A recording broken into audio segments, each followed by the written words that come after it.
A seed with more protein than soy, as much energy as corn, and no starch at all should not exist according to science. But it does, and it is rewriting what we feed our cows and what ends up on our tables. This superfeed promises smoother milk and tenderer meat without the crippling acid and stress of traditional grain. Yet for centuries, these beans were a deadly curse. Soldiers boiled them for days just to survive, and farmers once watched their animals die in droves. How did something deadly become the most prized feed on the farm? The answer begins with a forgotten Roman ration and leads straight to a global agricultural reckoning. Roman soldiers on the march carried rations that could outlast any siege. Among their most prized supplies were small pale beans known as lupins, packed with nearly a third of their weight in protein and able to survive months in a leather satchel. But these beans came with a bitter secret. Raw lupins were laced with quinolizidine alkaloids, a toxin that could sicken or even kill if eaten straight from the sack. To make them edible, legionaries followed a ritual as old as the campaign routes themselves. First, the beans were soaked in river water for up to a week, the current washing away the poison day by day. Afterward, they boiled the swollen seeds over open fires, releasing clouds of steam that stung the eyes and nostrils. Only then, after 3 to 7 days of patience and labor, could the beans be eaten safely, their bitterness dulled but never quite gone. Even so, the taste was a reminder. Lupins were a food of hardship, used when meat was scarce and bread was gone. Roman records from Pliny the Elder to letters from foot soldiers describe this process not as a luxury, but as a last resort. The beans filled bellies, but the work left hands raw and spirits low. For centuries, bitterness and danger clung to the lupin, shaping its reputation across empires. In the mid-1700s, Frederick the Great saw an answer to Prussia's barren, sandy soils in a humble legume. Royal edicts ordered farmers across the kingdom to plant lupins, promising better harvests and healthier livestock. The king's vision clashed with daily reality almost immediately. Landowners grumbled as mandated acreage appeared on tax rolls. Smallholders filed petitions, protesting that their cattle and sheep would not touch the bitter stalks. The animals, it turned out, had sharper instincts than the king's advisors. Untreated lupins, dense with alkaloids, were left untouched in troughs and pastures. Any hope of quick adoption faded as the true cost became clear. Days spent soaking beans in barrels or rivers, waiting for the bitterness to leach out. Farmers called it endless toil, a chore that sapped time and patience. By the 1770s, resistance had grown into open defiance. Edicts went ignored, and fields returned to rye or lay fallow. The Prussian experiment left behind a trail of complaints and a crop that, for most, was still a symbol of hardship. The bitter reputation of lupins only deepened, setting the stage for new fears as the plant's story moved into the age of livestock disease. In the late 19th century, a new threat began to haunt farmers who grazed lupin fields. Flocks that seemed healthy one week suddenly turned listless, refusing to eat, their eyes yellowed with jaundice. Veterinary reports from Germany in the 1870s described a wave of unexplained deaths. Sheep collapsed in the fields, their livers swollen and scarred. The cause was not the bitter alkaloids that had plagued Roman soldiers and Prussian farmers, but something far more insidious. In wet summers, a fungus named Diaportha toxica colonized the dead and dying stems of lupin plants. As sheep grazed the stubble, they ingested invisible toxins called phomopsins, produced by the fungus itself. The result was lupinosis, a devastating liver disease that could wipe out entire flocks in a single season. Australian records from the 1880s and the 1890s document outbreaks where more than 10,000 sheep died, leaving farmers desperate and wary. Symptoms were unmistakable: yellowed eyes, swollen abdomens, and a rapid decline that ended in death. For decades, the stigma stuck. Lupins became known not just as a bitter chore, but as a death crop, a gamble that could turn deadly after a few weeks of rain. Veterinary bulletins warned of the dangers, and the plant's reputation darkened further. The fear of lupinosis lingered, shaping the choices of generations and setting a high bar for anyone hoping to redeem the crop. In Western Australia in the early 1960s, fields of wild lupins stretched across the sandplain, their blue and white flowers swaying in the wind.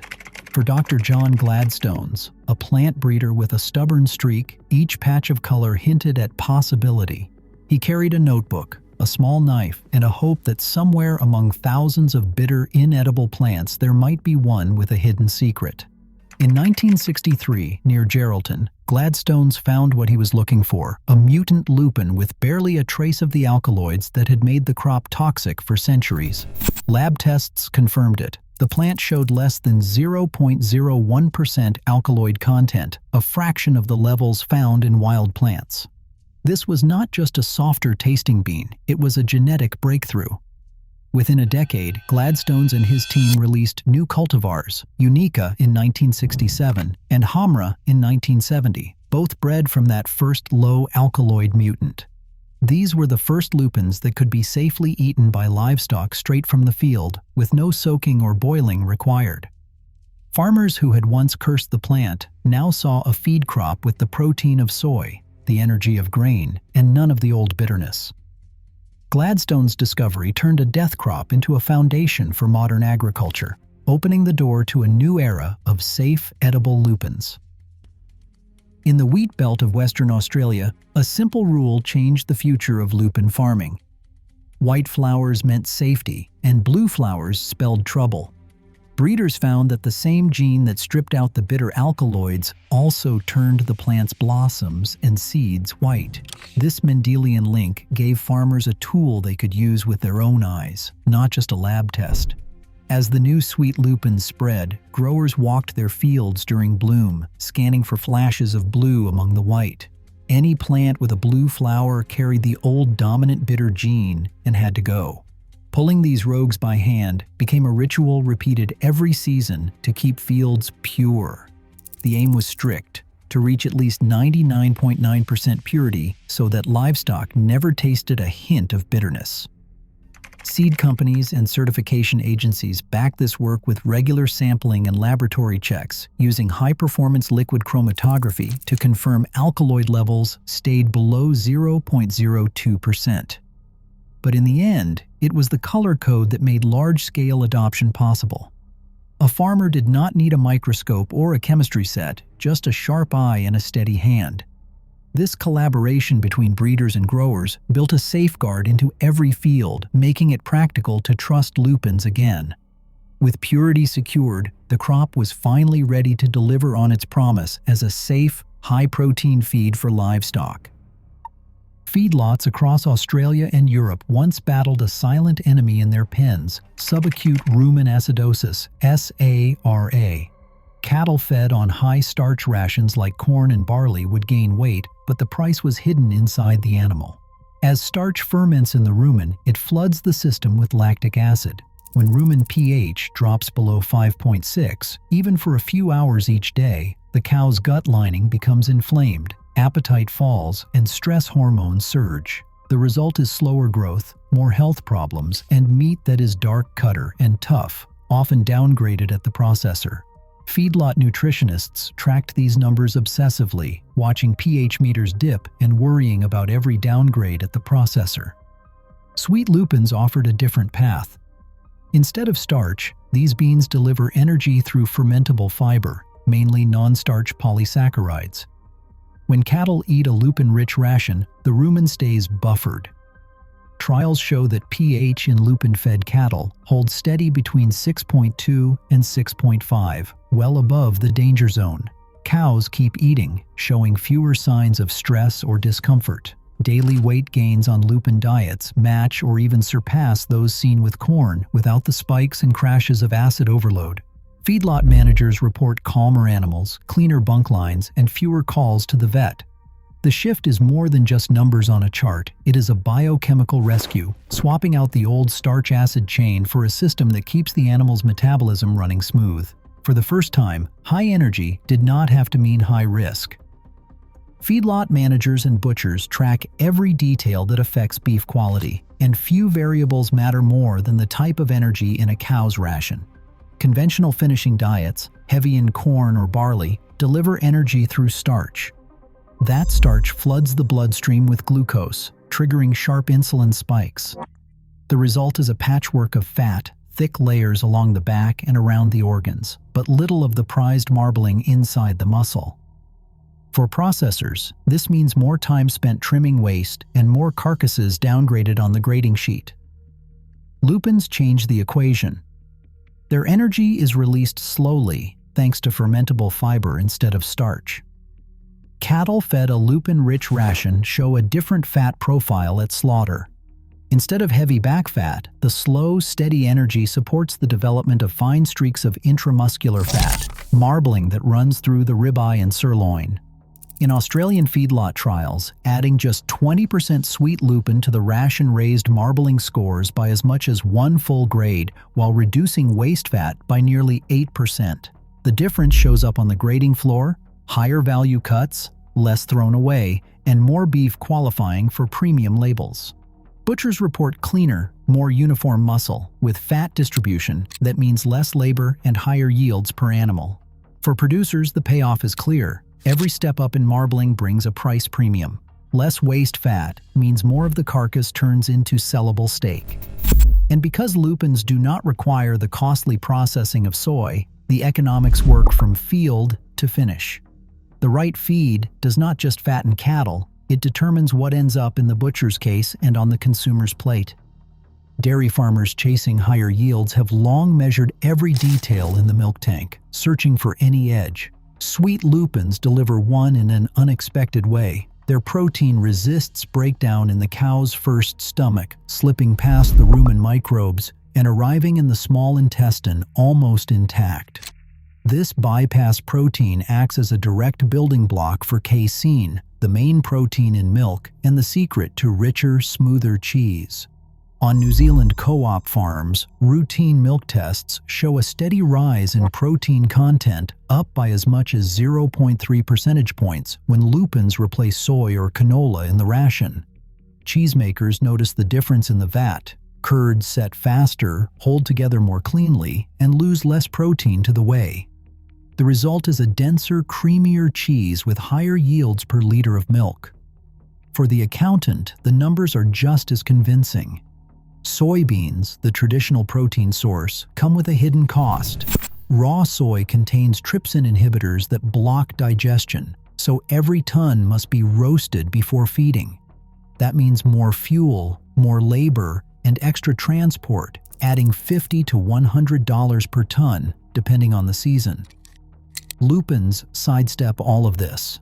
They can be harvested, cracked, and fed raw, straight from the field to the trough. On a 500-cow dairy, switching 20% of the ration to lupins can trim feed bills by 10 to 15%, saving thousands each year without sacrificing milk yield or quality. For many producers, the value is clear on both sides of the ledger: more protein in the tank, fewer dollars out the door. On the wind-blown sand plains of Western Australia, most crops struggle just to survive. Sweet lupins thrive where others fail, rooting deep into soils with a pH as low as 4.5. Agronomists call it the sandy miracle. Unlike soybeans or alfalfa, which demand rich, neutral earth, lupins flourish in acidic, nutrient-poor ground, sometimes little more than beach sand. This legume brings more than just protein to the table. Its roots form dense clusters, exuding citric acid that dissolves locked-away rock phosphate.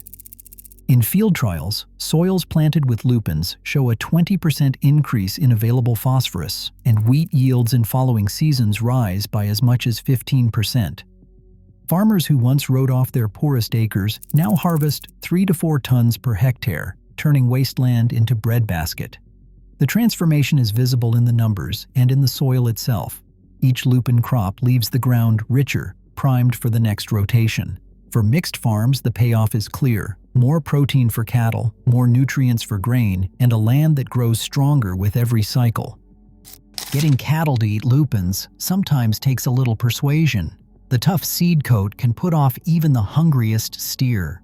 Most feed managers solve this by running the beans through a roller mill, cracking them into bite-sized pieces.